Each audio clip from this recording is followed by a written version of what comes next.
श्री गणेशाय नमः। ओम श्री सरस्वत्यै नमः। ओम श्री गुरुभ्यो नमः। ओम समस्तजनकल्याणे निरतं करुणामयं नमामि चिन्मयं देवं सद्गुरुं ब्रह्मविद्वरं सद्गुरुं ब्रह्मविद्वरम्।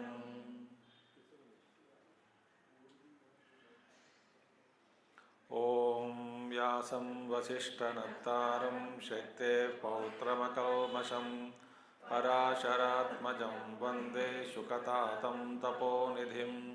व्यासाय विष्णुरूपाय व्यासरूपाय विष्णवे नमो वै ब्रह्मनिधये वासिष्ठाय नमो नमः।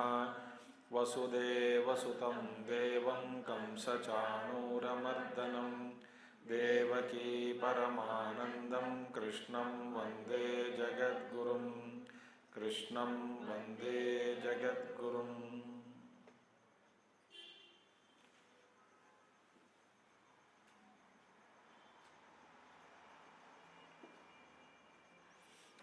अच्छा, चतुर्दशोध्यायः। ठीक है, मैंने अपने लिए पढ़ा, अभी रिपीट कर लिया, अच्छी बात है।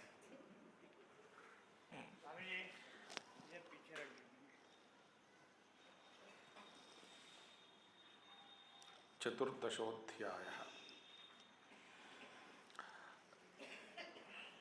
हम पहले भगवान आदि शंकराचार्य जी का नमस्कार करके, मन में ही नमन करके इस अध्याय का हम आरंभ करेंगे। चतुर्दशोध्यायः, इसका नाम क्या है? गुणत्रय विभाग योगः। इस अध्याय में बहुत कुछ चीज़ें बताने वाले हैं भगवान श्री कृष्ण। सर्वं उत्पद्यमानं क्षेत्र क्षेत्रज्ञ संयोगात् उत्पद्यते इति उक्तम्। तत् कथम् इति तत्प्रदर्शनार्थं परं भूयः इत्यादि अध्यायः आरभ्यते। अथवा ईश्वर परतंत्रयोः क्षेत्र क्षेत्रज्ञयोः जगत्कारणत्वं न तु सांख्यानाम् इव स्वतंत्रयोः इति एवम् अर्थम्। प्रकृतिस्तत्त्वं गुणेषु च संगः संसारकारणम् इति उक्तम्। कस्मिन् गुणे कथं संगः, के वा गुणाः कथं वा ते बध्नन्ति इति गुणेभ्यश्च मोक्षणं कथं स्यात्, मुक्तस्य च लक्षणं वक्तव्यम् इति एवम् अर्थं च श्री भगवान् उवाच। सबसे पहले भगवान श्री कृष्ण 13वां अध्याय में आखिर में बताया कि भूत प्रकृति मोक्षम च। 13वां अध्याय के अंत में भगवान श्री कृष्ण क्या समझाया? भूत प्रकृति मोक्षम च। भूत प्रकृति मोक्ष माने, भूत प्रकृति माने भूतों की प्रकृति, माने सत्वरज तमो गुणात्मिका माया। तो यथा भूत पृथक भावम एकस्तम अनुपस्थिति तथा एवच विस्तारम, ये सब बताने के बाद भगवान श्री कृष्ण आखिर में भूत प्रकृति मोक्षम च ऐसा कहते हैं। क्षेत्र क्षेत्रज्ञयोः एवं अंतरम ज्ञानचक्षुषा भूत प्रकृति मोक्षम च ये विदुः यान्ति ते परम। भूत प्रकृति भूतों की प्रकृति। भूतों की प्रकृति माने पंचमहाभूत नहीं, सभी सारे भूतों की प्रकृति। सत्वरजस तमो गुणा बीइंग्स, उनकी प्रकृति क्या है? सत्वरजस तमो गुणा। इस प्रकृति से भूत प्रकृति मोक्षम, इस प्रकृति के जो मोक्ष, ये विदुः, इससे मुक्ति कैसा पाया जाए? किससे? भूतों की प्रकृति से, माने सत्वरजस तमो गुणों से। जो जानते हैं इस तरीका को, विधान को, तो वही पराम गतिम विदुर यान्ति ते परम, वे सभी लोग परतत्व को प्राप्त करते हैं। ऐसा भगवान श्री कृष्ण 13वां अध्याय का अंत किया, समाप्त किया है। इस अध्याय में अब देखिए तो इसे क्या है? भूतों की त्रिगुणात्मिका प्रकृति जो है वही वास्तव में सबको बंधन में डालती है। ठीक है, ये तो सब जानते हैं कि गुणों की प्रकृति और कैसे एक गुणों की जो प्रकृति है बंधन में डालती है, और उससे किस प्रकार हम उससे छूट सकते हैं, है ना। देखिए, सर्वम उत्पद्यमानम क्षेत्र क्षेत्रज्ञ संयोगाद उत्पद्यते। तो भगवान प्रारंभ करते हैं भाष्य का, इस गुणों की प्रकृति से कैसे छूटना है 13वां अध्याय में बता चुके हैं। कैसे? क्षेत्र क्षेत्रज्ञ विभाग करके, माने प्रकृति और पुरुष का विवेक, क्षेत्र और क्षेत्रज्ञ का विवेक करने के बाद मुक्ति मिलेगी, ऐसा भगवान श्री कृष्ण पहले ही बता चुके हैं। ठीक है।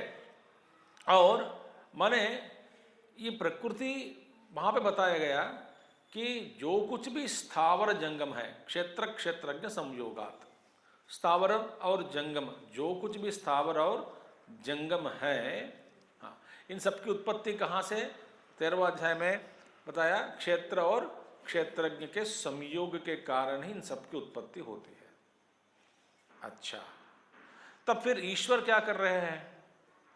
क्योंकि सब कुछ प्रकृति और पुरुष के संयोग से ही हो रहा हो, तो ईश्वर का क्या काम है फिर? देखिए, अच्छा, इस पर भगवान बात हम बताते हैं कि ईश्वर क्या कर रहे हैं फिर। ईश्वर कहाँ रहा इसमें? क्योंकि उपनिषदों में, वेद में यही बार बार आए हैं, ईश्वर ही इस जगत का कारण है। सृष्टिकर्ता कौन है? जन्माद्यस्य यतः, भागवत में यही शुरू होते श्लोक में, जन्माद्यस्य यतः। तो पर ईश्वर कहाँ रहा? तो ईश्वर का क्या काम है इसमें? यदि सब कुछ प्रकृति संयोग से हो रहा है, सही है, प्रकृति और पुरुष के संयोग के, क्षेत्र क्षेत्रज्ञ संयोग के कारण से ही सारी सृष्टि चल रही है, वो सही है, मगर ईश्वर का क्या रोल है इसमें? तो यहाँ पे, क्योंकि ईश्वर से ही जगत की उत्पत्ति, स्थिति और लय होता है, ये सारे उपनिषदों में आया है इसी बात को। तो फिर ये प्रकृति जो है, माने अविद्या ही इन सब का कारण है, तो अविद्या के कारण ही माने भूत क्षेत्र क्षेत्रज्ञ के संयोग अविद्या के कारण से होता है, तो अविद्या ही सृष्टि करती है, सही बात है, ठीक है। पर ईश्वर क्या करता है? ईश्वर अविद्या का प्रवर्तक है।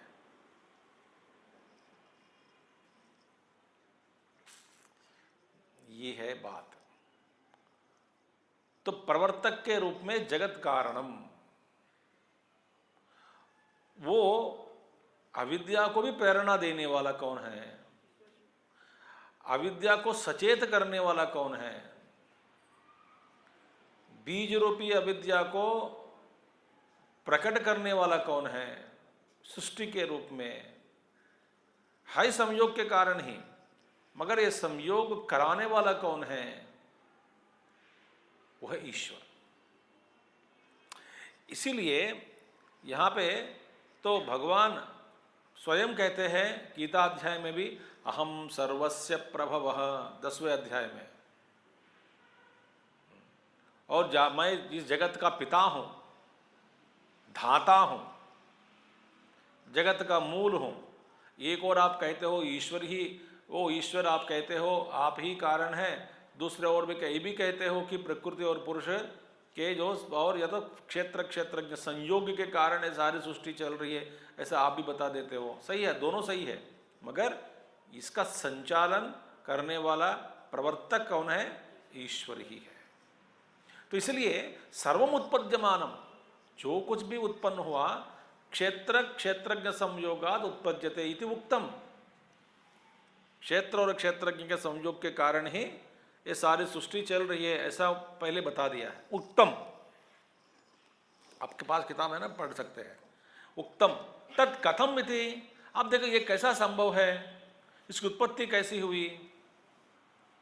तत् प्रदर्शनार्थम, उसको दिखाने के लिए।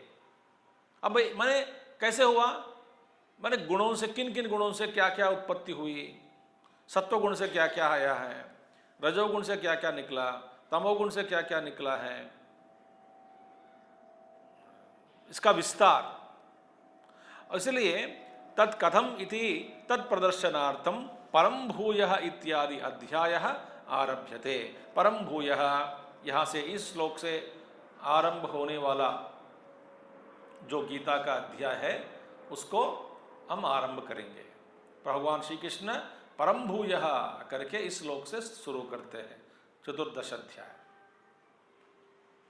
अब तक समझ में आ गया बात? तो एक और सृष्टि का करने के कारण कौन है?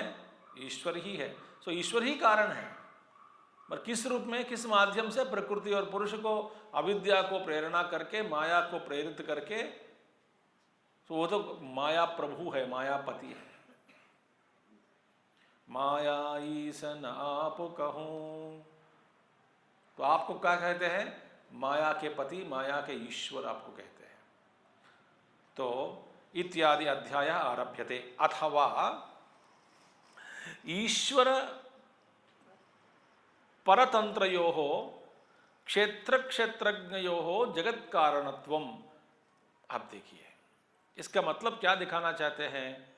ईश्वर परतंत्रयोः, ईश्वर के अधीन में ही रहकर क्षेत्र और क्षेत्रज्ञ का संयोग होना ईश्वर के अधीन में ही है। और ईश्वर के अधीनता माने ईश्वर के पूरे, ये सब दोनों है, जो भी क्रिया हो रही है ये सब ईश्वर ही कारण है इसका, उसके परतंत्र है, स्वतंत्र नहीं है ये। तो ईश्वर परतंत्र यो हो, ईश्वर के अधीन में रहकर ही ये बहुत क्षेत्र और क्षेत्रज्ञ अपना काम कर रहे हैं। तो अथवा या नहीं तो ऐसा अर्थ निकालना है कि मैंने दूसरा अर्थ क्या है, मतलब क्या है? ईश्वर परतंत्र यो हो और क्षेत्र क्षेत्रज्ञ यो हो जगत कारणत्वम। क्षेत्र और क्षेत्रज्ञ ईश्वर के अधीन रहकर ही जगत का कारण बन गया। मूल कारण कौन है? ईश्वर ही है। जैसे आप कहते हैं, मैं एक बताता हूं आपको, एक बीज है, वृक्ष का कारण क्या है? बीज। मगर बीज के अंतर्गत शक्ति ही कारण है।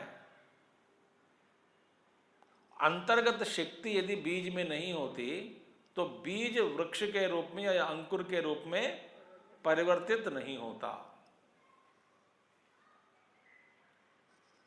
अभी देखिए, अभी फिर बताइए, बीज कारण है या शक्ति कारण है? बीज कारण है मगर शक्ति प्रवर्तक है। इसको संचलित करने वाली कौन है? शक्ति है। सचेतन करने वाली कौन है? शक्ति है। बीज के अंदर जो है, बीज रूप में जो भी छुपा छुपी है, उस छुपा हुआ उस अदृश्य वृक्ष को प्रकट करने वाले कौन है? शक्ति। तो शक्ति कारण है। और शक्ति के पीछे, शक्ति भी को संचालन करने वाला ईश्वर ही है, परमात्मा ही है। क्योंकि परमात्मा के अस्तित्व के बिना शक्ति भी नहीं रह सकती। तो क्षेत्र क्षेत्रज्ञयो हो जगत कारणत्वम ईश्वर परतंत्रयो हो। ईश्वर में अधीन के रहकर ही एक क्षेत्रज्ञ क्षेत्रज्ञ काम कर रही है, स्वयं तो नहीं कर सकते। ये बात हो गई। न तो सांख्यानाम इव स्वतंत्रयो हो इति एवं अर्थम। और सांख्य लोग मानते नहीं इसको, सिद्धांत को। सांख्य लोग कहते हैं बस ईश्वर, निरीश्वर सांख्य भी है, निरीश्वर सांख्य, सईश्वर सांख्य, ऐसा दो तरह के सांख्य शास्त्र है। कुछ लोग ईश्वर को मानते हैं, कुछ लोग ईश्वर को नहीं मानते हैं। निरीश्वर सांख्य लोग कहते हैं, वे कहते हैं बस ईश्वर की क्या जरूरत है, प्रकृति है, पुरुष है, दोनों का संयोग हुआ तो सृष्टि चल रही है, तो ईश्वर में क्या है इसमें। तो ऐसे सांख्यवादियों को चुप कराने वाली बात यही है। क्योंकि भगवान गीता शास्त्र में भगवान ये कभी नहीं कहा कि प्रकृति सब कुछ करती है। प्रकृति के पीछे जो परमात्मा जगदीश्वर है, ईश्वर ही सबका कारण है। ये बात हमको समझ में आनी चाहिए। अच्छा, तो प्रकृतिस्तत्वं गुणेषु च संगः संसार कारणम इति उक्तम कस्मिन् गुणे कथं संगः केवा गुणाः कथं वा ते बध्नन्ति इति गुणेभ्यः च मोक्षणं कथं स्यात् मुक्तस्य च लक्षणं वक्तव्यम् इति एवम् अर्थं च। अब ये सब सारे बातें बताने वाले हैं, क्योंकि भगवान यही भी बता दिया कारणम गुणसंगोस्य। देखिए 13 चैप्टर में ही 29वां श्लोक में भगवान क्या कहा, प्रकृत्यैव च कर्माणि क्रियमाणानि सर्वशः यह पश्यति तथात्मानम अकर्तारम न पश्यति, और कारणम गुणसंगोस्य बाद में बताते हैं का कारण कौन है, गुणसंगः अस्य, गुणों के साथ जो संग है वही कारण है। तो गुण के साथ संग नहीं है तो न दुख है न सुख है। कारणम गुणसंगोस्य, देखिए तो कारणम गुणसंगोस्य प्रकृतिस्तत्वम माने प्रकृति में स्थित होना, सब कुछ प्रकृति में स्थित है, प्रकृति के अनुसार गुणों के अनुसार सब कुछ चल रहा है। प्रकृतिस्तत्वम गुणेषु च संगः, इन गुणों के साथ संग होना, और संसार कारणम, तो प्रकृतिस्तत्वम गुणेषु संगः, प्रकृति में स्थित गुण जो है उन गुणों के साथ संग ही संसार का कारण है।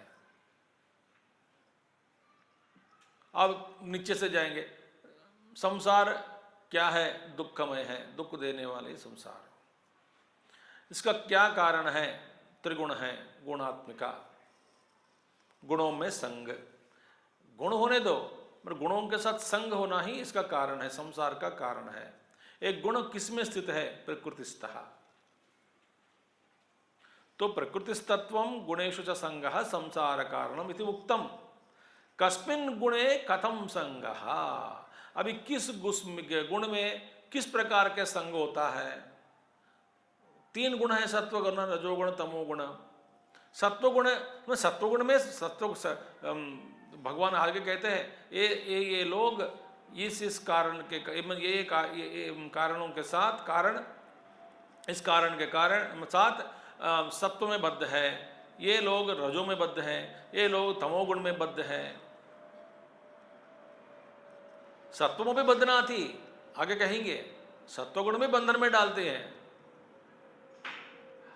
वास्तव में ये माया का चक्कर ऐसा है कि हम गुणों से छुटकारा नहीं पा सकते हैं। इन 3 गुणों में कभी भी किसी भी अवस्था में एक गुण का आश्रय लेकर ही हमको जीना है। हम क्या सोचते हैं, सत्वगुणी बन गया तो मुक्त हो गया, मुक्त नहीं पाए, ये बड़ा बंधन है, ये भी बड़ा बंधन है। आगे कहेंगे किस तरह से सत्वगुण हम सबको बंधन में डालती है।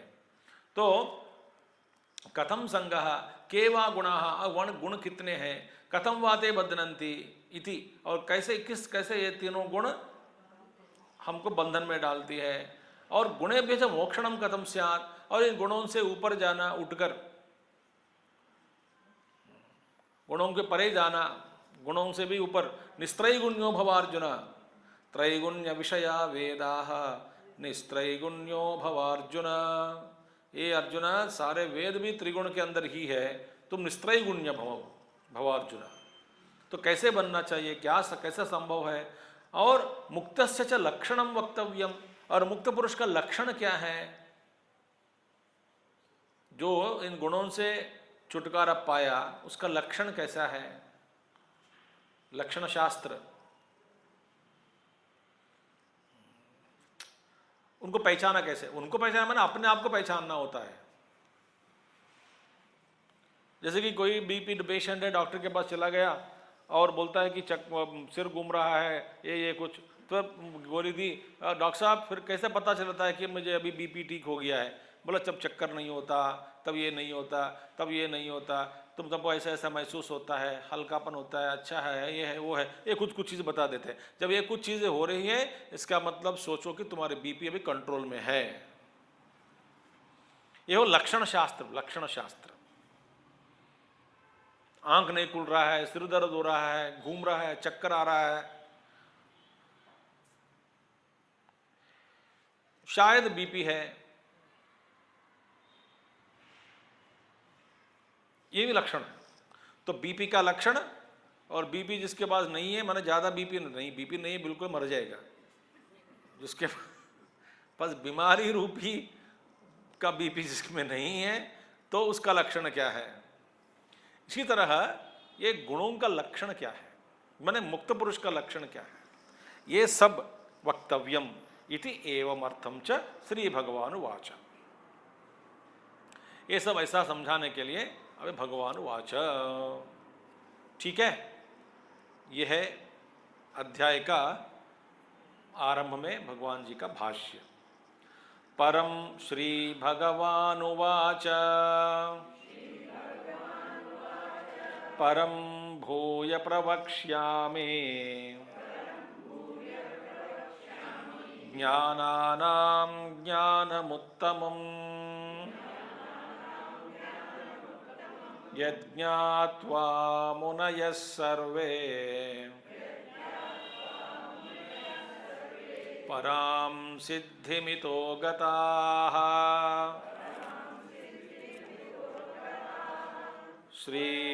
श्रीभगवानुवाच परं भूय प्रवक्ष्यामि ज्ञानानां ज्ञानमुत्तमम् यज्ञात्वा मुनयः सर्वे परां सिद्धिमितो गताः। परम ज्ञानमिति व्यवहितेन संबंधः।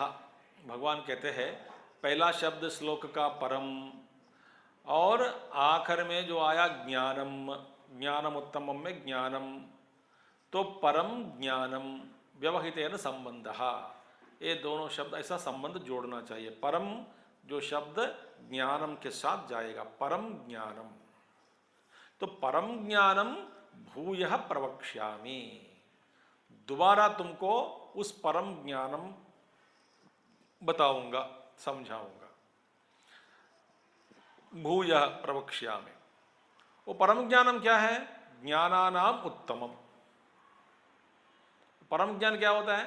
जो ज्ञानों में उत्तम ज्ञान है, वो है उत्तम ज्ञान। सो ज्ञानों में उत्तम ज्ञान जिसको परम ज्ञानम कहा जाता है, उस परम ज्ञानम को पुनः तुमको प्रवक्ष्यामि बताऊंगा। ठीक है, ये इधर लगा तो पास में मच्छर के लिए।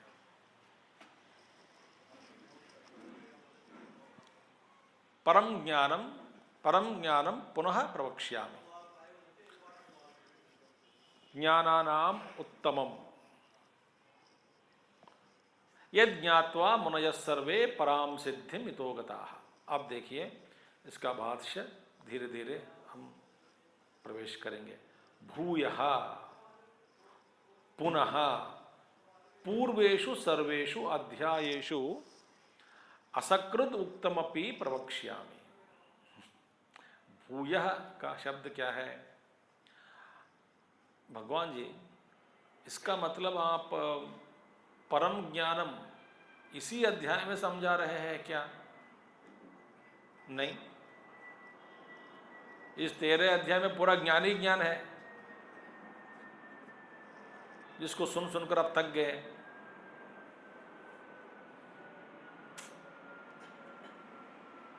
इसीलिए भगवान के असकृत अपि, एक बार नहीं अनेक बार मैं बता चुका हूं। इसी गीता में असकृत अपि असकृत उत्तम अपि प्रवक्ष्यामि पूर्वेषु सर्वेषु अध्यायेषु, भगवान के सभी अध्यायों में मैं इस ज्ञान के बारे में चर्चा की है। भैया धीरे बात करो।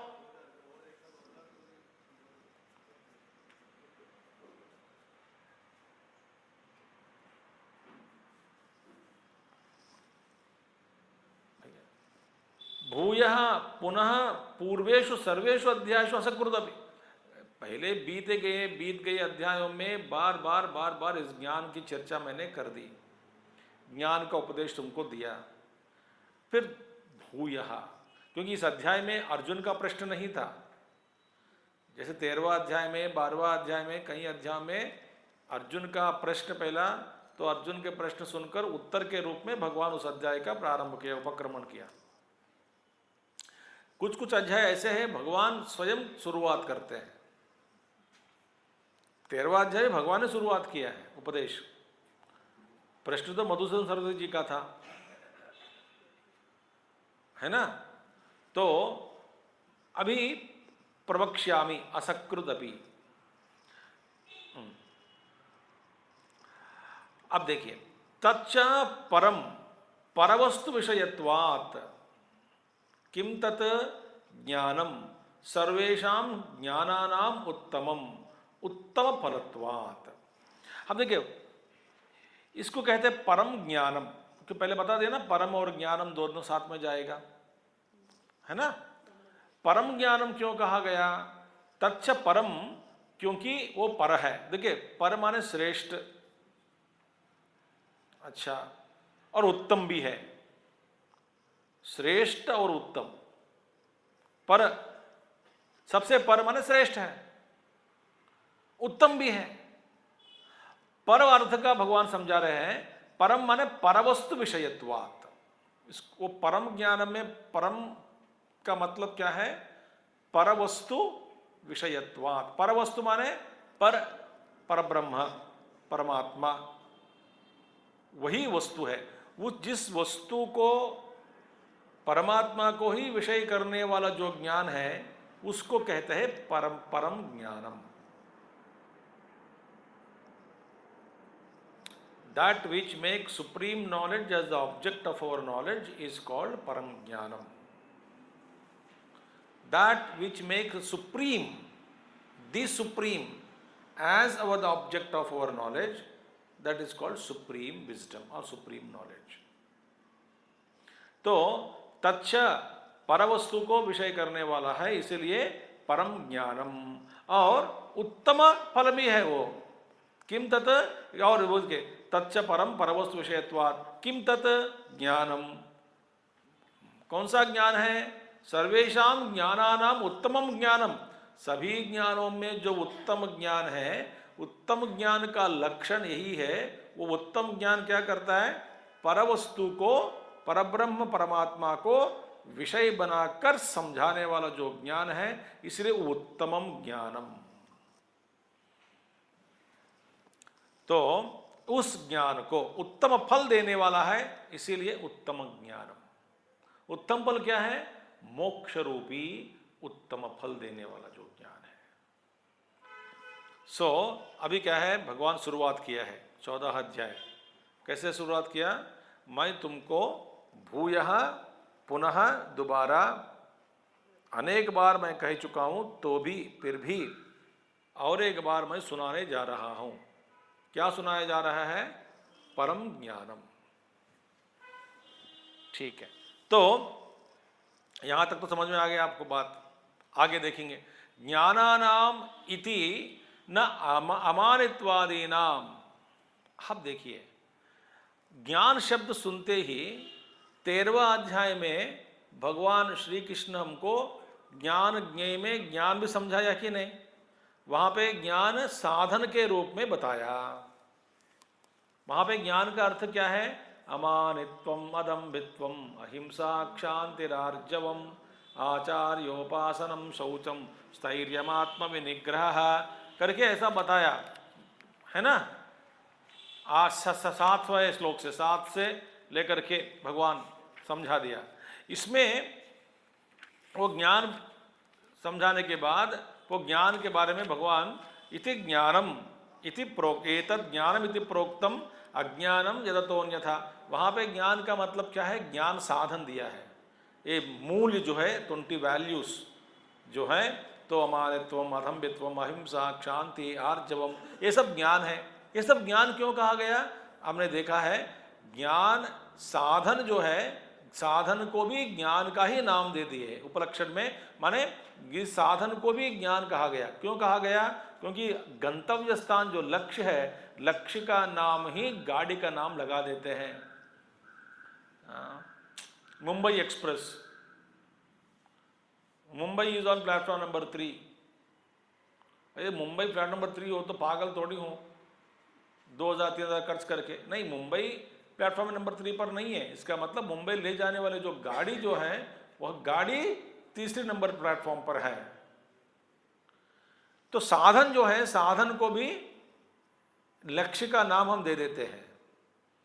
जो रोड पर, जिस सड़क पर भगवान रमन महर्षि का आश्रम हो या गुरुदेव का आश्रम है, वहाँ पे चिन्मयानंद जी मार्ग लगा देते हैं। वो सारा मार्ग स्वामी चिन्मयानंद मार्ग, चिन्मयानंद वहाँ नहीं है मार्ग पर, या चिन्मय आश्रम रोड।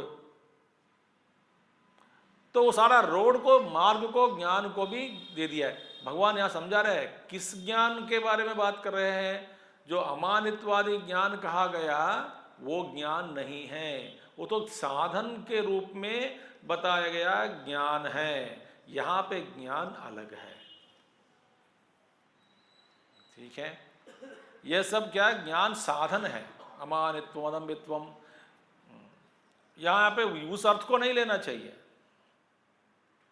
ज्ञानानाम ज्ञानम उत्तमम। अच्छा, ज्ञान क्या करता है एक्चुअली?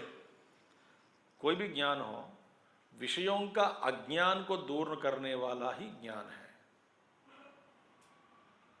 ज्ञान किसको कहते हैं? अब जिस चीज का अज्ञान है, ज्ञान क्या है? उस चीज का जो अज्ञान को नाश करने वाला है वो ज्ञान है, ठीक है। अब यहां पे भगवान कहते हैं किन तरही, फिर कौन सा ज्ञान है? यज्ञादि ज्ञेय वस्तु विषयाणाम इति।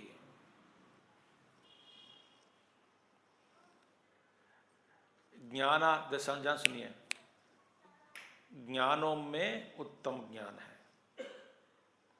यहां पे ज्ञानों में उत्तम ज्ञान है। ज्ञानों में बोला ना, तो ज्ञानों में अन्य प्रकार के ज्ञान है।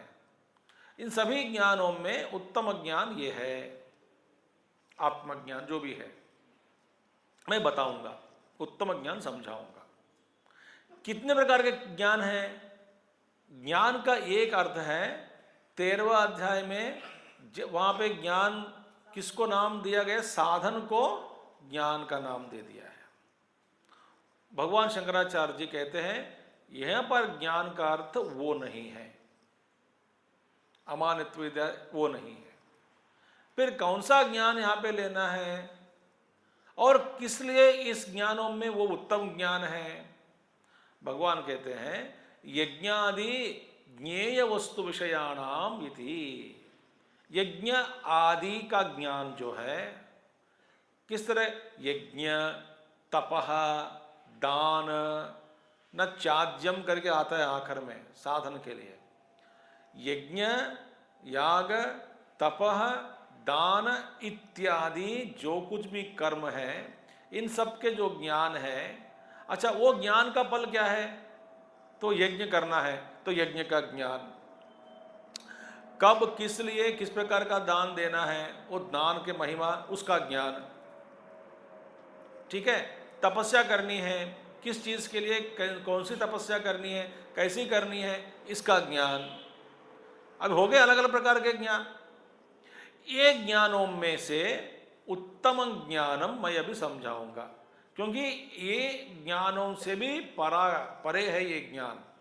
क्योंकि ये ज्ञान में भी फल नहीं मिलता ठीक से। क्यों नहीं मिलता? क्योंकि ये सब आपको, ये कर्म क्या है? जब तक आप कर्म जारी है तब तक आपका फल आपके रूप में है। जब आपका अपना यज्ञ याग आदि कर्म छोड़ दिया तो इस फल शाश्वत नहीं है, अशाश्वत फल ही है। यज्ञ किया, समय में आपको फल मिलता है। 1 साल नौकरी किया, ठीक है, 1 साल नौकरी किया, 1 साल भोग लिया, कुछ सेव किया तो 1-2 साल और भोग सकते हो, जी सकते हो आराम से, मगर वो फल सीमित है। तो कहने का मतलब है, तो ज्ञान आप प्राप्त किया, कौन सा पूजा करनी है, कैसा पाठ करना है, इससे क्या मिलेगा, प्रकार के ज्ञान ठीक है, मगर ये ज्ञान क्या है? जो फल देता है वो फल अशाश्वत है, शाश्वत नहीं है। इसीलिए इस तरह के ज्ञानों से भी उत्तम ज्ञान मैं बताने वाला हूं, जिस ज्ञान की प्राप्ति के बाद फिर दोबारा इस संसार में लौटना ना पड़ता है।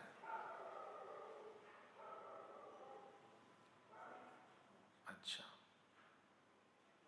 देखिए, तानी न मोक्षाय, और क्या है, मैंने भगवान शंकराचार्य कह रहे हैं अगले, तानी न मोक्षाय इदम तो मोक्षाय।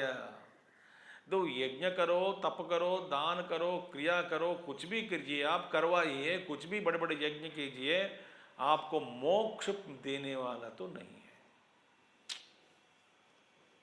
अब कुछ भी केवा सेवा करो, कुछ भी करिए आप, मोक्ष मिलने वाले नहीं है। और कुछ फल मिलेगा, मैंने भागवत कराया, मिलेगा, फल मिलेगा, one day extended stay in heaven मिलेगा आपको, under AC facility, probably with one God servant attendant के साथ। इसीलिए ब्यूटीफुल मंत्र श्लोक है, उपनिषद में आता है,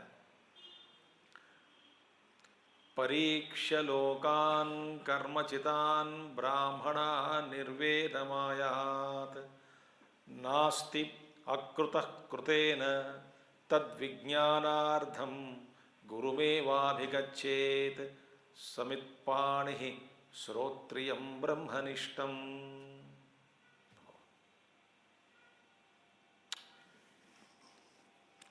इस तो अद्भुत श्लोक है, मंत्र, क्योंकि न मोक्ष आया देव यज्ञ। इस श्लोक का अर्थ क्या है? परीक्ष्य लोकान, परीक्षा माने परीक्षा किया, परीक्षा आप सबको, लोकान, लोकान माने अनुभव, लोक माने यहां पे अनुभव, लोक्यन्ते दृश्यन्ते, जो आप देख सकते हैं एक लोक हो गया, अनुभव कर सकते हैं एक लोक हो गया। अपने जीवन में सारे अनुभवों को, इन सभी अनुभवों को विश्लेषण किया, परीक्ष माने ईक्षणम माने देखना, परीक्षणम समन्तात, सभी दृष्टि से सब ओर से देख लिया। क्या देखा? अपने ही अनुभवों को, अपने ही अनुभवों पर एक नजर डाला। मैंने बहुत कुछ काम किया है, फल कहां है? क्या फल मिला है? परीक्षा, परीक्षा माने हैविंग एग्जामिन्ड,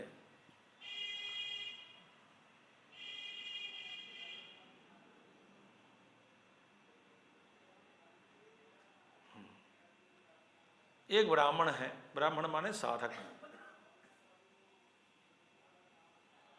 ये परीक्षा के भाई एक आराम से बैठकर सोचते हैं ये दुनिया क्या है। अब देखते देखते 25 साल हो गया, 50 साल हो जाते हैं, 60 साल हो जाता है, 70 साल हो गया, 80 साल हो गया। आप पता नहीं, सब लोग हमेशा के लिए मरने के लिए तैयार ही है, क्योंकि मौत कब आएगा पता नहीं किसी को।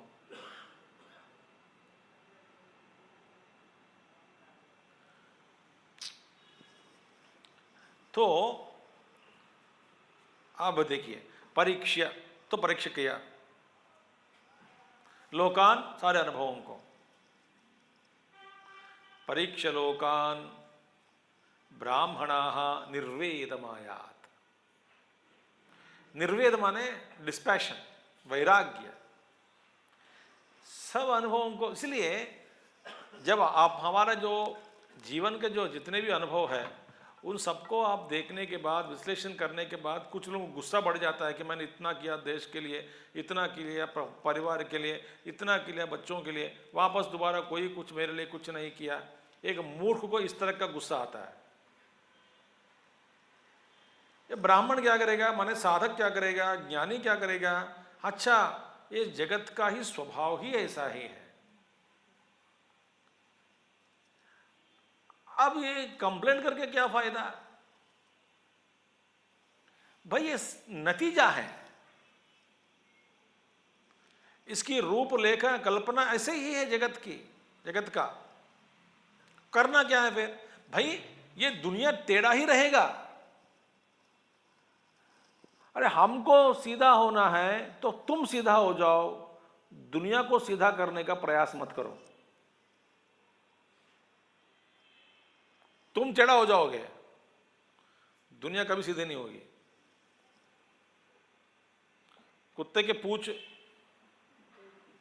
जितना भी आप प्रयास करोगे सीधा करने में तो दोबारा लौट के आ जाता है। यह अनादिकाल से ही संसार का स्वरूप यही है। इसीलिए मैं आपको एक साधन देता हूं। एक अच्छी बात है कि wise man is never surprised bye anything.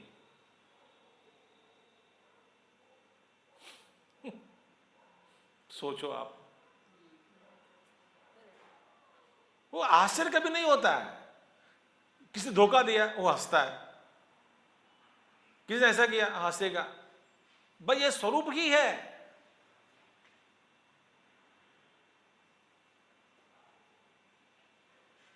ये आश्चर्य नहीं दिखाता है। अरे क्या है इसमें आश्चर्य की क्या बात है?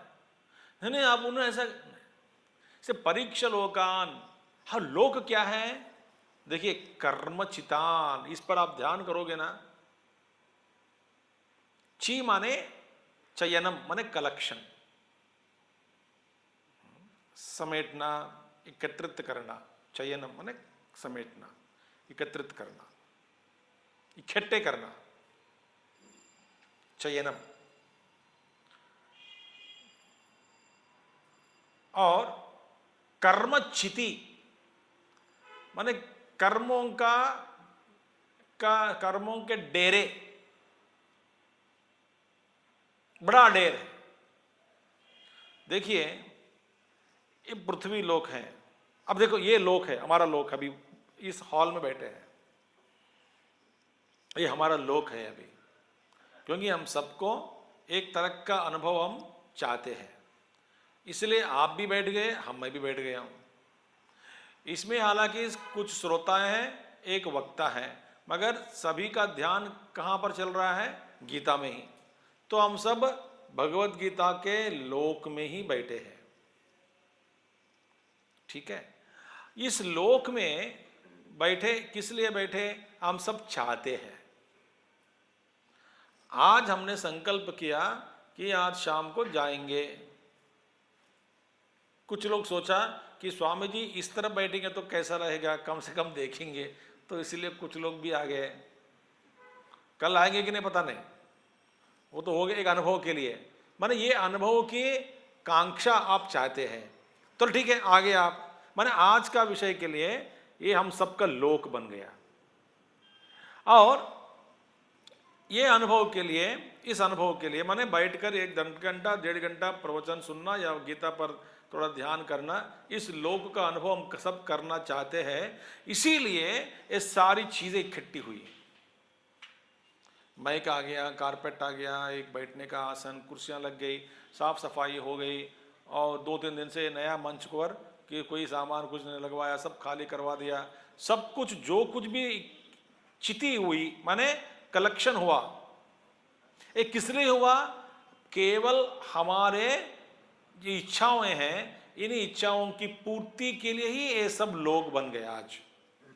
यदि आप में या मुझ में किसी में आज के लिए इस अनुभव के प्रति कोई भी रुचि नहीं है, तो आज जैसा मंच आपको दिखाई दे रहा है वैसा आपको दिखाई नहीं देता।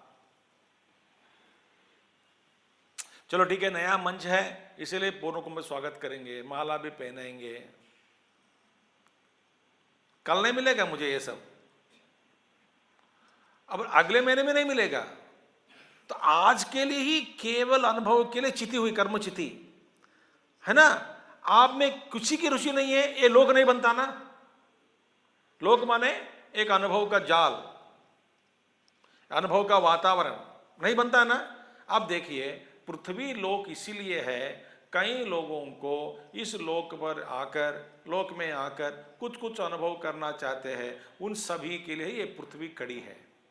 जिस दिन सभी जीवों को, सारे जीवों को इस लोक के प्रति का अनुभव करने का कोई भी इच्छा नहीं हो, तो फिर ये लोक का अस्तित्व भी नहीं रहेगा। जैसे कि एक दारू का दुकान जहाँ पर इसी सेक्टर 37 में खुल गया, समझो लाल मार्केट में ही, समझो, पता नहीं है कि नहीं, मुझे तो, मैं बाहर नहीं जाता हूँ, अभी तक गया नहीं अंदर, शायद नहीं है, क्योंकि आसपास जो गिर पड़ा व्यक्ति में कभी नहीं देखा, अनुमान प्रमाण लगाकर थोड़ा ठीक है। आप देखिए दारू का दुकान हो समझो, क्योंकि सब लोग मांगते हैं, चाहते हैं। अब देखिए यहाँ पे कितने आ गए, इस बाजू में बगल में खाने की चीज़ बहुत से खुल गए, क्यों? लोग चाहते हैं खाने का। तब तक अभी तक कि चौधरी बैठा है, मज़ा नहीं आ रहा है, थोड़ा नया नया चाहिए, तो अनेक प्रकार के दुकान खुल गए। अब देखिए किस लिए आए ये लोग चाहते हैं, और चाह, लोगों की चाह एक आकृति बनकर किसी को प्रेरणा दिया। ये आप समझ नहीं सकते इसकी लीला। 2-3 लोगों की प्रेरणा, कुछ लोगों की प्रेरणा, तो उनमें से कुछ अपना कर्म के अनुभव से, अपना जो पुण्य कर्म के कारण कुछ पैसा हो, किसी के पास संकल्प है, पैसा नहीं है, साधन नहीं है, किसी का साधन है, संकल्प नहीं है, तो संकल्प और साधन किस में है? ना तो दोनों जुड़ गए 2 व्यक्तियों के द्वारा, या एक ही व्यक्ति में दोनों संभव है। ये क्या क्या कॉम्बिनेशन है। तो जिस दिन साइंटिस्ट के लोग ये बाहर का खाना आज से बंद कर दिया समझो, तो ये लोग क्या होगा? गायब हो जाएगा, वहां कोई एक दुकान भी नहीं रहेगा। और ये लोक की अस्तित्व पहचान कब तक जारी रहेगी? जब तक इन लोकवासियों में इच्छा है तब तक वो लोक रहेगा। इच्छा खत्म हो गई, लोक गायब होएगा। माने ये कर्मों के कारण ये लोक जल रहा है, प्रज्वलित हो रहा है।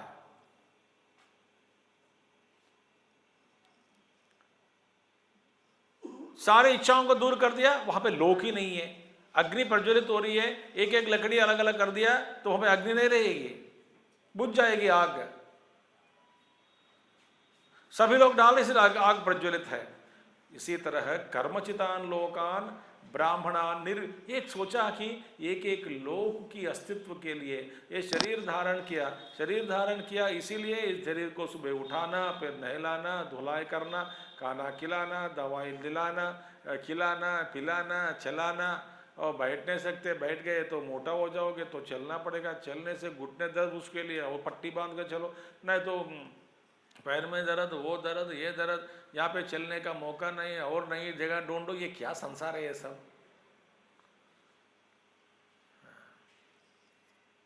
मैंने एक पढ़ रहा था कहीं इंटरनेट में ही कि किसी कमेंट देख रहा था, ऐसे कुछ ऐसे मस्ती के लिए थे, तो वहाँ पे एक कमेंट का मारा कि good, thank God I discovered a sugarless plum cake in the next restaurant. अब मैं वो खा सकता हूँ। इससे चढ़ा पड़ा है कि जब से शुगर डिटेक्ट हुआ वो प्लम केक नहीं खा सकता हूँ मैं, केक बंद हो गए, तो मैं कैसे तो वहाँ पे शुगरलेस केक पड़े हैं, वेरी गुड, तो आई एट वेरी गुड करके बोलो वहाँ पे। वो मैं भोग की उपलब्धि ही अपना आशीर्वाद मानकर जीने वाले हैं। So this entire world is lit and maintained by the collective desires of the people. And desire जारी रखना ही ये आहुति है। आहुति के द्वारा नहीं अग्नि रूपी प्रज्वलित हो रहे एक लोक। निर्वेदमायात, ये प्रयास है ना, ये प्रयास है कि नहीं है? प्रयास ही है। अब जो कुछ भी हम करना चाहते हैं प्रयास ही है, और प्रयास को जारी रखना है। ये ब्राह्मण क्या करेगा? ये ब्राह्मण सीकर ब्राह्मण निर्वेदमायात, ये जरूरी है क्या? How long you want to maintain that? नास्ति अकृत अकृतेन आहा। अकृत माने एक्शनलेस रियलिटी, जो कर्म के द्वारा उसको प्राप्त नहीं कर सकते, क्योंकि कर्म का फल सीमित है, पर उसको अपना स्वरूप ही है, पहचानने से मिल जाएगा।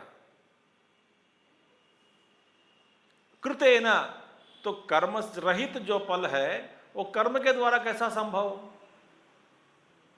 प्राप्त करना? तो कर्म के द्वारा जो कर्म से परे जो फल है उसकी प्राप्ति नहीं हो सकती। और कब तक मैं कर्म करता रहूं? क्योंकि एक कर्म करूं तो और फल भी सीमित है, कुछ काल में कुछ काल के बाद आएगा, कुछ ही समय रहेगा।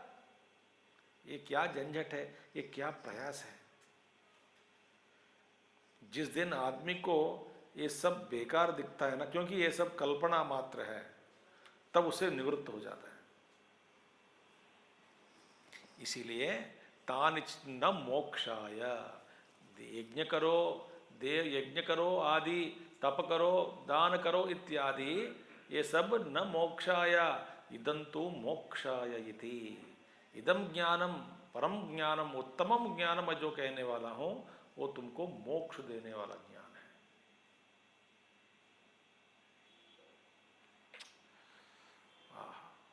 तानि न मोक्षाय इदम तो मोक्षाय थी, पर उत्तम शब्दाभ्याम स्तौति। इसीलिए दो शब्द परम और उत्तम, इन दोनों शब्दों के द्वारा स्तौति, स्तुति की गई।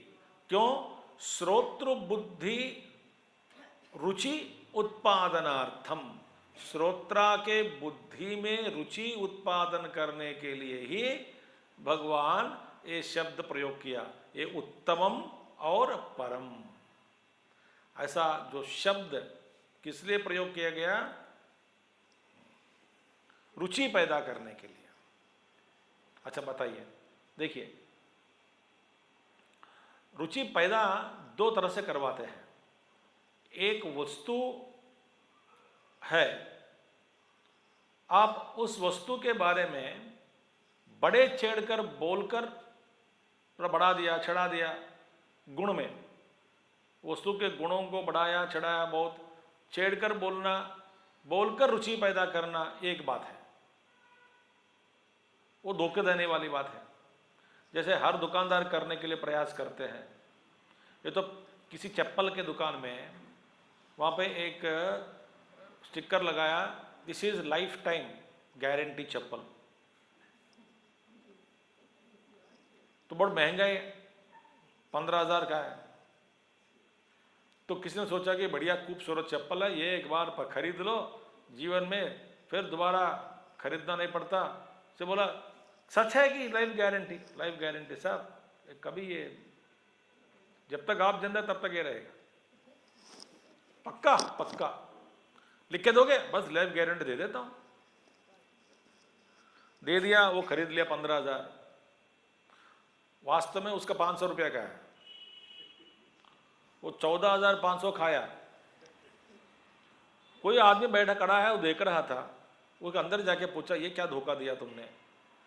उसका तो 500 रुपया भी नहीं कीमत, तो लगा दिया 15,000, और ये भी झूठ बोल दिया कि खराब हो जाएगा ये जल्दी से जल्दी, पकड़ेगा तुमको, चीटिंग केस डाल देगा।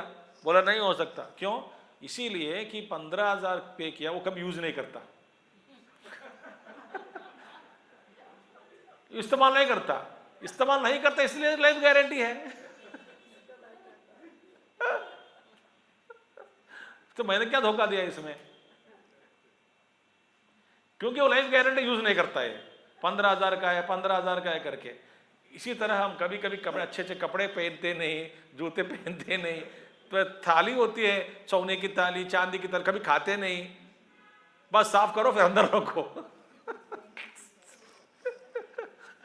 कभी एक दिन आएगा, एक मौका आएगा, उत्सव में करेंगे, कबाओ कहीं कितने उत्सव हो चुके हैं, बेवकूफ है, रोज उत्सव ही है। तुम जीवित है, उत्सव नहीं है क्या? मान एंजॉय करना नहीं।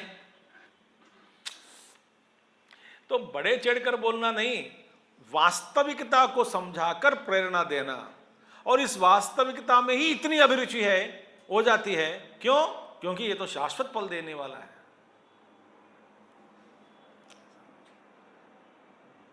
तो इसलिए यद ज्ञात्वा अभी रुचि पैदा कर रहे हैं। उत्तमम ज्ञानम परम ज्ञानम, जिसको जानने के बाद यद ज्ञात्वा माने आत्म प्रत्यक्ष बनाकर, उस ज्ञान को आत्म प्रत्यक्ष बनाकर परोक्ष रूप से जानकर फल वही होगा। माने परोक्ष रूप से जाना नहीं, मगर प्रत्यक्ष, आत्म प्रत्यक्ष। परोक्ष रूप से जाना तो फल नहीं मिलेगा आपको। कौन सा फल? जो मुक्ति मिलेगा, मुक्ति फल। मुक्ति फल परोक्ष रूप से जानने से आत्मज्ञान नहीं, मगर ये ज्ञान जो भी है मैं दे रहा हूं, उपदेश दे रहा हूं, उस ज्ञान के द्वारा यद ज्ञात्वा, यद ज्ञानम ज्ञात्वा प्राप्य मुनयः, मुनय मन सन्यासिनः।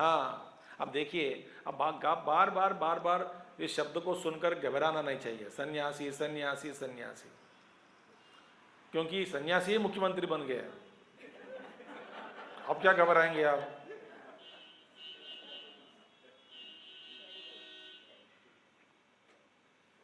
अब क्या घबराएंगे? तो हम सबका बल बढ़ गया है भाई, हमारा मुख्यमंत्री सन्यासी, तू क्या बोल तो और योगी भी है, तो योगी सन्यासी। अच्छा, सन्यासिनः, देखिए वेरी सिंपल। आपके हाथ में कुछ चीज है, दोनों हाथ से पकड़े हैं, उससे बेहतरीन चीज मैं दिखा रहा हूं और कोई दूसरा वस्तु, वो भी आप छूना चाहते हैं, कब संभव? बस इतना सरल है, वही सन्यास है भाई। मैं वो चाहता हूं तो छोड़ दिया ना, ये छोड़ूंगा नहीं, वो भी चाहूंगा ना, वो नहीं होगा। कैसे पकड़ोगे? जैसे लालच के कारण हमको भी लगता है कि ये भी खाएं, वो भी खाएं, ये भी खाएं, वो भी खाएं। माँ क्या कहती है? पहले ये खाओ, फिनिश करो, फिर बाद में वो करेंगे। ना तो ये आधा खाओ, वो आधा खाओ, ना ये पूरा खाऊंगा, ये पूरा खाएगा तो वो नहीं दूंगी। बच्चों के साथ रोज लड़ाई होती है घर पे, 3 बार ब्रेकफास्ट, लंच, डिनर, औपचारिक रूप से बीच बीच में होती रहती है। तो सन्यासी ने माने जिसको निर्वेद मायात कर्मचिति, आप ध्यान कीजिए, आप कर्मचिति, भाई मैं क्या समझाऊं आपको, but I am telling you out of my experience that you stop propelling and proposing and the world disappears around you.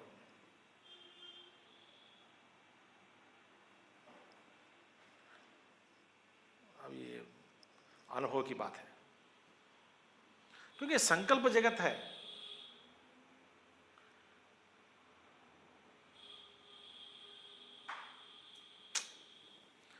तो सन्यासिन, हाँ, सन्यासी माने ये यहां पे कौन सा सन्यासी है? सन्यासी माने जो श्रवण कर चुके हैं, श्रवण तो कर चुके हैं और मनन में लगे हैं।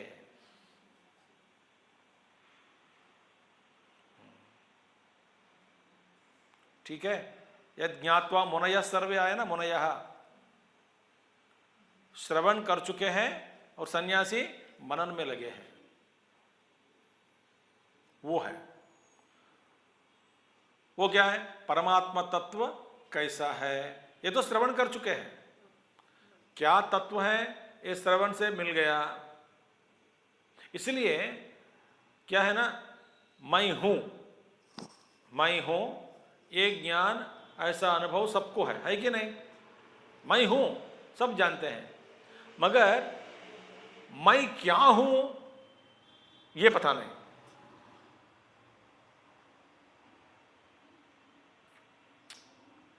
तो ज्ञान के बाद, परम ज्ञान के बाद क्या मिलेगा? हमको पता लगता है कि मैं ये हूं। अच्छा, मैं ये हूं, वो नहीं था, कभी नहीं था। अच्छा, मैं ये हूं, कब से हूं? ये जानने के बाद या पहले से? पहले से ही। ये शिफ्ट जो है, मैं क्या हूं ये पता नहीं है, सो इसको प्राप्त करने के बाद बात बनती है। और मैं क्या हूं इस प्राप्त करने में कोई मध्यम व्यक्ति जरूरी नहीं है, क्योंकि अनुभव करने वाला स्वयं ही होना चाहिए। तो इसीलिए ये माध्यम से मिलती नहीं, स्वयं को जानना चाहिए, अनुभव करना चाहिए। दिखा सकते हैं, एक प्रेरणा दे सकते हैं, इसलिए नेति नेति शास्त्र कहती है, गुरु कहते हैं नेति नेति, भाई ये नहीं है, ये नहीं, तो क्या है जो बचेगा वो ही है तू। तुम्हारे बारे में तुम ये है ये बोलना जरूरी नहीं है, ये स्वयं सिद्ध है। अभी गलत के फहमी हो रही है कि जो मैं नहीं हूं उसको मैं के रूप में स्वीकार किया।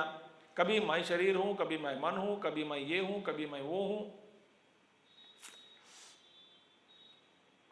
यही संसार है, क्योंकि मैंपन है, बदलता रहता है, यही संसार है। संसार माने क्या है, कभी मैं इस लोक में हूँ, मैं मानव मनुष्य हूँ, मैं शरीर हूँ, मैं मन हूँ, कभी बुद्धि हूँ, कभी पेट हूँ, कभी नाक हूँ, कभी काल हूँ, कभी ये हूँ, कभी वो हूँ, कभी पागल हूँ, सॉरी कभी नहीं, हमेशा हमेशा पागल हूँ। ये ना परिवर्तन जो हो रहा है ना, यही संसार है। अब देखिए, ये मैं किसी में स्थित नहीं है, इसको आत्मस्थ करने का प्रयास को ही मनन कहते हैं, मनन कहते हैं, मनन। इसलिए मैं के बारे में भ्रम होता है, इस भ्रम को दूर करने के लिए मनन चाहिए। इसीलिए सन्यासी कौन है, मननशीलाः, जो श्रवण कर चुके हैं वो मनन में बैठे हैं। आप भी छोड़ना सीख लिया और छोड़ने लगे, छोड़ना शुरू हुआ तो आप भी सन्यासी हैं। आप भी ज्यादा समय मनन कर रहे हैं घर पर तो आप सन्यासी हैं। तो अपने आप को गृहस्थ क्यों मानना भाई? किसी का सब कुछ कल्पित है, तो कल्पित है तो फिर अब गृहस्थ हूं मैं बेकार, ऐसा क्यों मानना है? तो कल्पना करो मैं ब्रह्म हूं। किसने रोका? आगे आएगा, बाद में आएगा ये सब विचार। अभी व्हाट इज टाइम नाउ? 7:40।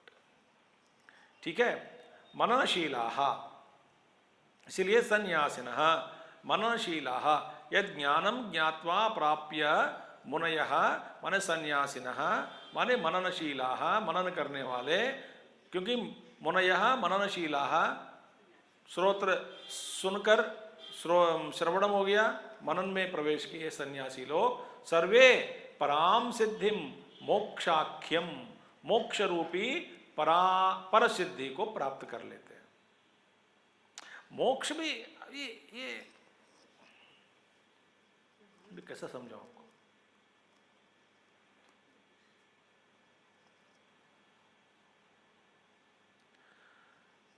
मोक्ष माने कोई गति नहीं है, इस वक्त भी आपको मोक्ष मिल सकते हैं। It is awakening to a new dimension of consciousness which is already new.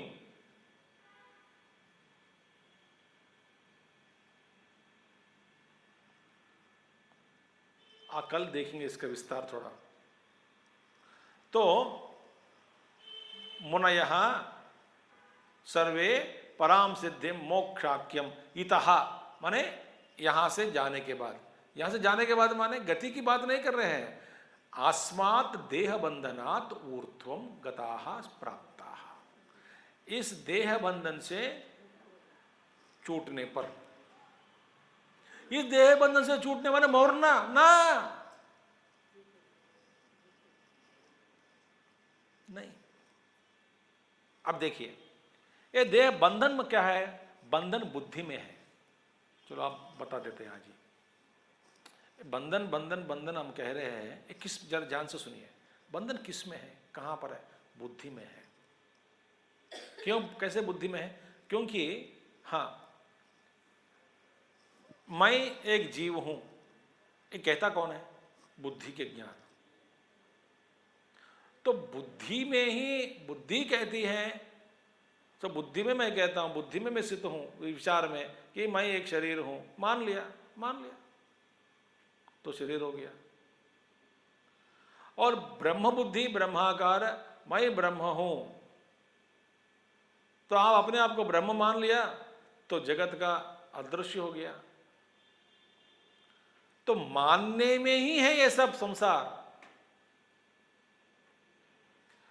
बुद्धि में कल्पना है ये।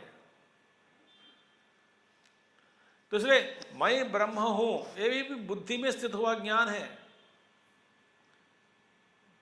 मैं ब्रह्म हूं ऐसा कहां पर है? बुद्धि में। मैं जीव हूं ये भी बुद्धि में ही है। मैं ये कर सकता हूं बुद्धि में ही है। मैं नहीं कर सकता हूं ये भी बुद्धि में ही है। ईश्वर बाहर कोई है ही नहीं, सब आप में है, ईश्वर भी आपके अंदर ही है। तो ये बुद्धि में मैं ये देह हूं मान लिया तो मान लिया, तो देह बन गया आप शरीरवान। मैं देह नहीं हूं तो नहीं है। जब तक हमारे समझ में ये बात नहीं आती कि सृष्टि एक प्रतीत मात्र है, वो भी मेरी बुद्धि के ही कारण है। इसका ये प्रतीत हो रही है क्योंकि मैं देखना चाहता हूं, सुनना चाहता हूं, काम करना चाहता हूं, प्राप्त करना चाहता हूं, भोगना चाहता हूं, इसलिए मेरे सामने सृष्टि प्रतीत हो रही है। ये बहुत बड़ा गंभीर विषय है। इस गंभीरता को स्वीकार करें, सोचें, मनन करें। और ये ऐसे ऐसे बात है, जब मैं 30, 35, 40 साल में पहले सुनता था, 35 साल 40 साल, कि ये सब कुछ माया है, ये है वो है, कुछ समझ नहीं आती थी। अभी इसका समझ में बहुत फर्क अंतर हो गया है, जमीन आसमान का फर्क। क्योंकि मनन करते रहो करते रहो करते रहो।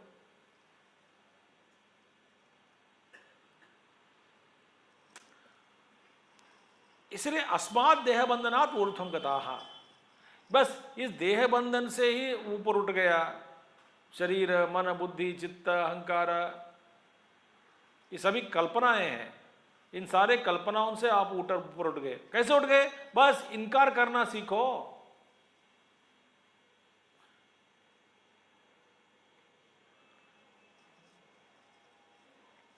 आपको मैं एक कहानी सुनाया था कई बार, या एक बार 2 बार।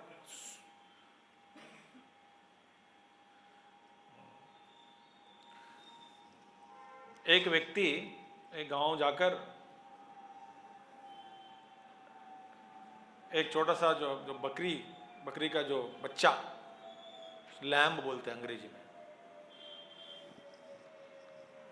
उसको खरीद कर अपना गांव जा रहे थे। 4 ढाकू लोग वहां पे सड़क पर बात कर रहे थे कि देखो ये गांव वाला जा रहा है, इससे हम छीन लेंगे। बोले कैसा देगा? देखो हम एक योजना बनाएंगे। कैसे बनाएं? देखेंगे। तो पहला चारों छुप गए कहीं मार्ग पर, एक अलग अलग जगह पे। पहला वाला राम राम राम राम। बोले ये सुअर के बच्चा को कहाँ लेके जा रहे हो? बच्चे को। बोला पागल है क्या, सुअर के बच्चे थोड़ी है ये तो मैं बकरी को लेके जा रहा हूं, ये बकरी है कंधे पर। बोला कि जरा देख के बोलो भाई, पागल तो नहीं हुआ, किसी ने तुमको धोखा दिया? बोला ऐसा देखा, ये तो बकरी है, पागल तू पागल है जा। 10, 15, 20, 25 कदम के बाद फिर दूसरा व्यक्ति आ गया। उसने पूछा कि सुअर अच्छी है, कितने में खरीद लिया? अभी पूछा नहीं है, डायरेक्ट बोली सुअर अच्छी है, कितने में खरीदा?